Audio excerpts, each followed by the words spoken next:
Before we begin, if you believe that courage, kindness, and destiny can change lives in the most unexpected moments, don't forget to like, share, and subscribe to HOA Chronicles, where every story reminds us of the strength of the human heart. The hum of the engines echoed softly as Flight 417 sliced through the morning clouds, its polished silver wings glinting under the rising sun. The air smelled faintly of brewed coffee and luxury leather. In the serene bubble of business class, passengers scrolled through phones, typed on laptops, and carried themselves with the air of people used to getting their way. But in seat 3B sat someone who didn't fit that image, a man in a worn denim jacket, holding his little girl close. Her name was Lily, maybe 5, maybe 6, her cheeks tear-stained, clutching a stuffed bunny as if her life depended on it. Her father, Daniel Brooks, gently rubbed her back, whispering comfort she could barely hear over the steady hum of the plane. Across from them sat Victoria Hale, CEO of one of New York's biggest finance firms, elegant, confident, and cold. Her navy suit looked like it had been tailored by success itself, but her eyes, sharp as glass, softened for no one. She glanced at Daniel with irritation as Lily sniffled softly. "Some people should really know their place," she muttered under her breath, but just loud enough. Daniel heard her. He just smiled faintly and looked out the window. He'd learned long ago that silence spoke louder than pride. He wasn't supposed to be there, at least not by their standards. But he didn't care. Every penny he'd saved as a small-town mechanic had gone into these 2 tickets. He was flying Lily to New York for a life-saving heart surgery, her only chance. The world saw only his worn-out clothes, not the storm inside his heart. Victoria sighed again as the little girl whimpered. "Business class should be for business," she whispered. Daniel didn't reply. He just held his daughter tighter, remembering how his wife used to calm Lily's cries before fate took her away. He had promised her he'd protect their daughter, no matter what. Outside, the sky was a perfect, endless blue. Flight attendants smiled as they rolled breakfast trays down the aisle. Everything seemed calm until the peace shattered. A sudden violent jolt threw the cabin into chaos. Coffee spilled, laptops fell, and gasps filled the air. The plane trembled again, harder this time. Overhead bins rattled open. The seatbelt sign blinked red as a muffled alarm sounded. Then came the captain's voice, urgent, strained. "Ladies and gentlemen, this is your captain speaking. We're experiencing a critical hydraulic failure. Please remain calm and seated." But calm vanished instantly. People screamed. Oxygen masks dropped.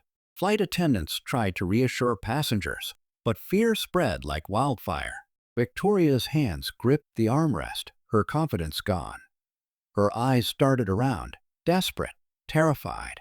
Then the captain's voice came again, louder, more desperate.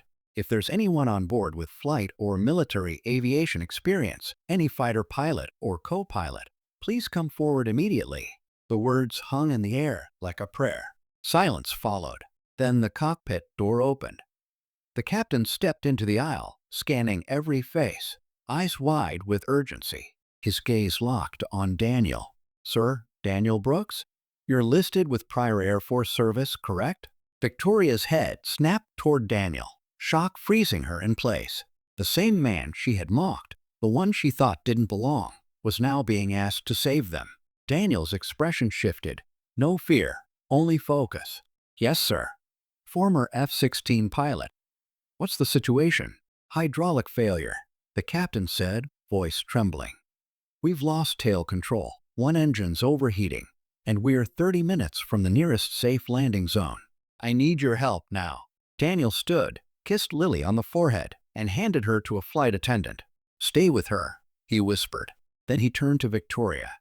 Their eyes met, his calm, hers filled with guilt. Without a word, he followed the captain toward the cockpit. Inside, alarms screamed. Lights flashed across the instrument panel.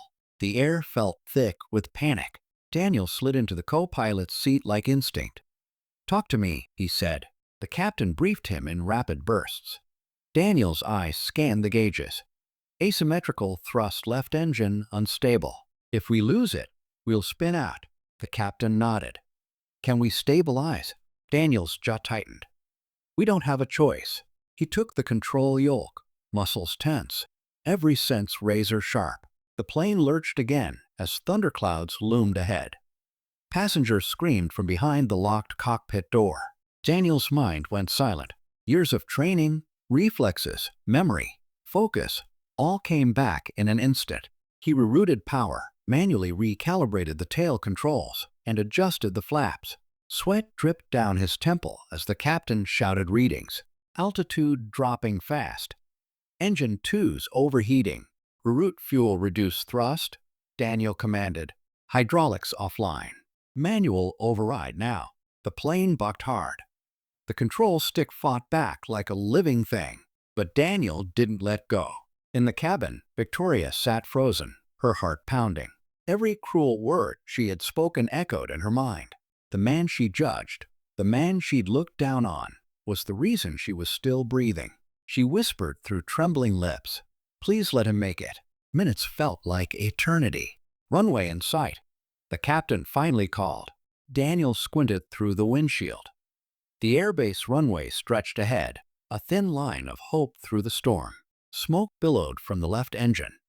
Warning alarms flashed red. Hydraulics gone. The captain shouted, "We'll have to crash land." "Not today," Daniel growled. "Brace for impact." The wheels slammed the tarmac with a deafening screech. Sparks flew beneath the wings. Overhead bins burst open, luggage scattered.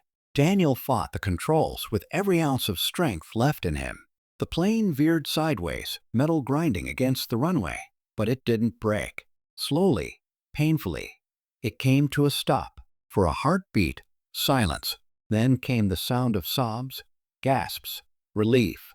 The captain turned to Daniel, eyes wide, voice trembling. "You just saved 216 lives." Daniel exhaled, slumping back. "Just doing what I was trained to do." When the passengers finally disembarked, emergency crews surrounded the aircraft. Lily ran to her father, throwing her arms around him. "Daddy, were you scared?" she whispered. He smiled softly. "A little.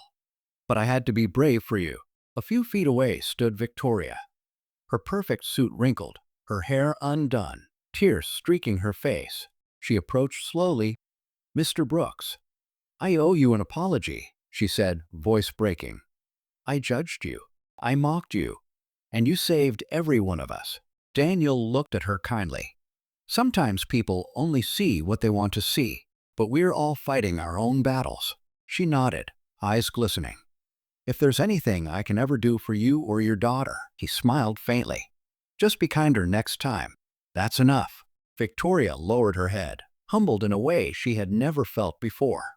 Watching Daniel carry Lily toward the ambulance, she whispered, "The man I thought didn't belong was the one we all needed."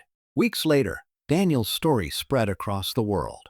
Single father saves 216 lives after hydraulic failure. News outlets called him a hero. Social media flooded with gratitude. But Daniel stayed quiet. All he cared about was Lily's smile as she recovered from her surgery. One evening, sitting by her hospital window, she pointed at the sky.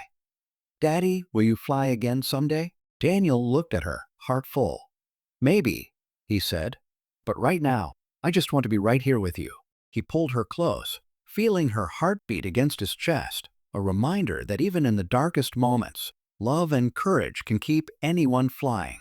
If this story touched your heart, remember to like, share, and subscribe to HOA Chronicles, where we bring you powerful tales of courage, redemption, and humanity that prove heroes still walk among us.